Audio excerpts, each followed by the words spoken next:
Welcome to the Develop Great Managers podcast, where you can learn directly from the experts. I'm Dale Ferrario, your host. For more information and valuable insights, go to developgreatmanagers.com. Now, on to the show.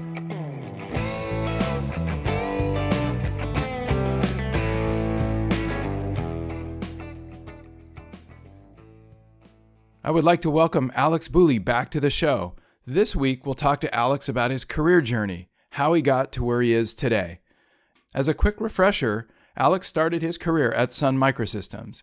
He then went off to start and run two companies, one focused on professional services and the other building software products. He then joined VMware, where I got to know him. I hope you enjoy hearing about Alex's career journey.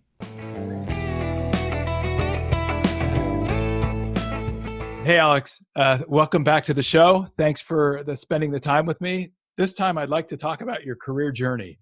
You've done some interesting things along the way, but I'd love for you to share the path that you took, some of the decisions you made along the way, and how you got to where you are today. And feel free to start anywhere you want. I had one person I interviewed start in 7th grade. You don't have to go that far back, but start wherever you like and kind of talk us through your career. Sure, more than happy to. And I think why don't I start with my first job after university? Okay. And I'll do that because you mentioned in previous podcasts is people want to know, is what you're doing right off the bat early in your career related to what you're doing later on in your career? And I would say no, they could be very different. But it also it's being in the having being open to opportunity, right? So when I went to university, I did computer science there and essentially graduated, but really had no idea what I wanted to do. I spent all of my life knowing what I wanted to do, and then as soon as I graduated university, I realized that I had no idea what I wanted to do. And through some various networking opportunities of the university, I ended up going to an open house of somebody who ran essentially a mail database processing firm, and interesting guy. Chatted to him and didn't think twice after visiting his office. And he sent me an email saying, "Hey, you know what? You seem like a nice guy. Do you want to come and work for me?" Right? And so I did. It was $12 an hour, and essentially processing databases, right? But it was for mailing lists, and it was scripting, and I realized that all sorts of businesses actually are horrible at keeping track of their customers and their customer data. Yep. This was also in a time, so this would have been 94, 95, so this was the beginning of the internet as well at that particular point in time. And Sun Microsystems was really an active participant in that. And the guy who owned the firm happened to be good friends with the Sun Microsystems sales rep in the area. And I got to go and do some work with Sun in Toronto, and Sun essentially said, "Hey, come work for us." Right? You got to move to Toronto, right? And so I said, "Okay, well, this is a big change. I got to move to a totally different city." And I became a pre-sales technical engineer for Sun Microsystems. Now, did you make that change because it just seemed like the company was on the right track, or was it a job that attracted you?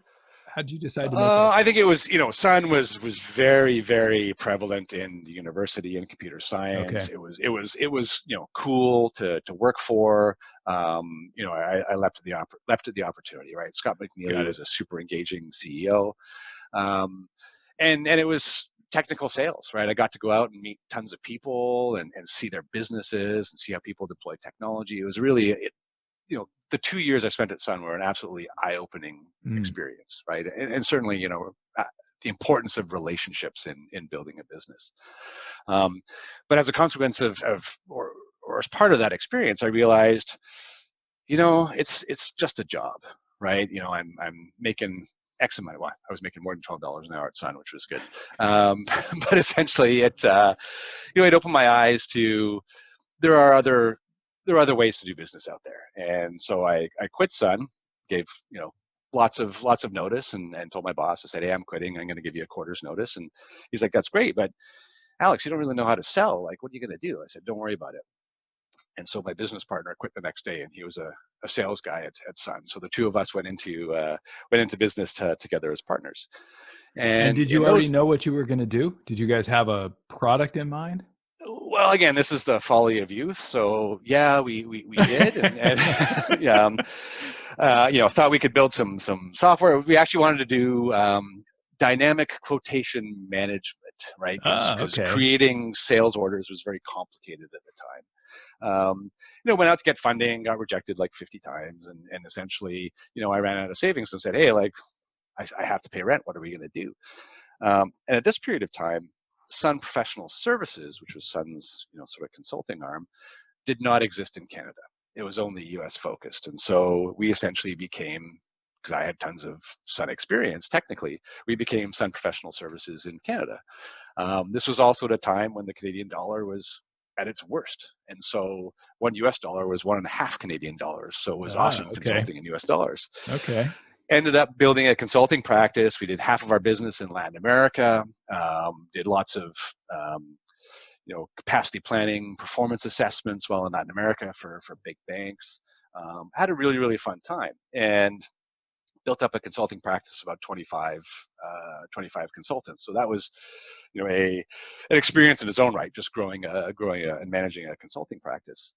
But then, the dot-com crash hit in 2000, and then 9/11 hit. And essentially 9/11 was the end of the consulting business because no one would get on planes anymore, right? Wow. And had to downsize completely to three of us. There were three of us left over, and it was like, well, now what are we going to do, right? So, I spent, because I'd always operated on the premise that, well, you put everything back into the business, right? So you invest in the business, you invest in the business. So there was no big nest egg sitting there so that you could say, okay, good, I'm done. Yeah, I had a 6-year education and nothing to show for it. And what actually had happened was, out of the course of some of the larger consulting engagements, is I'd written some software to capture performance data, do capacity planning, and do reporting on it, specifically around the Sun product set. And so we said, well, you know what?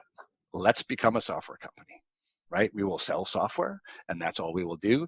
And this time, we're going to run the business so that we can, forecast how we're going to invest, right? And we're going to hire people and grow the business, or we're going to put the money in our jeans, right? So we don't want to end up with an education and nothing to show for it again. And that forced a discipline on the growth of the business, which is very, very good. And so, as we grew, and we grew up, up to about 50 people in 2008. So just growing, so my roles were developer, support, product manager, product marketer, quality assurance, and then CTO, right? And you hire to fill all those roles. And of course, business operations were always of interest to me, right? So I had a COO aspect to it. We were in a patent troll litigation suit, so that was really, really interesting to participate in. And you learn. You're forced into all sorts of learning experiences, right? And one actually interesting anecdotal tale is, we actually used Salesforce, and I found out that we were one of the first Salesforce customers ever, because we tried to migrate, and they said, oh, you're on an instance that's so old, we have to do something special. So that was really, that doesn't really feel like SaaS, does it? Yeah, so that was a little bit of a problem. And then 2008 hit, and that again was a huge hit, right? We had to downsize again. You had to change our go-to-market strategy. So, there's nothing like getting punched in the face to learn a few times. And then again, we just, refocused, changed our go-to-market strategy, still the same product with extra capabilities. And then realized, after 18 years, just wanted to try something different. So we sold the business to a company called Idera out of Texas. And that was a great, life-changing event for me. It bought me my retirement freedom, and I was able to take a year off and travel the world with the kids. Really happy with that. Which kind of leads into the next phase. And a friend of mine who had been working at VMware said, look, your brain is going to turn to mush if you don't actually start working again or get back into technology. And he had a really, really good point. But I was really reticent to jump into the corporate world, right? Yeah, what a change, right? And I realized, and I said, I'm doing myself a disservice if I don't understand corporate America, right? I do need to go work for a large scale corporation just to see how it works, right? I mean, I'd spent all my life reading Harvard Business Review and how it's not really applicable to small business. And then now all of a sudden, participating in large business, I get to see that these problems are for real. So I truly, cherish working with VMware because that's been an equivalently eye-opening experience, right? It is the, coming into a team that had the luck to be able to innovate and create interesting products, but also experience the tumultuous shifts in a corporate environment, right? Yeah. So certainly you talk about dealing with adversity. I mean, it was when you came on board, it was great to work with you, but at the same time, you're like, hey, Alex, thanks. I got to fire you. But how about you come back and do a different role, right? So, you can either take it personally or you can, cherish the opportunity, right? And you just have to realize that it's priorities, right? Yeah. And how can you be best ready for change, Yeah. right? And launching on top of that, right? And that project Skyline has 8,000 customers now, and it's grown by a couple hundred a day, right? So that one has been truly successful. Pretty unbelievable. And I think you're right. As you sort of talk through what you learn, you've gotten a deep experience running company or two companies really, one in professional services and then one in building products. But then coming into VMware has changed. I've only been gone from VMware for a year.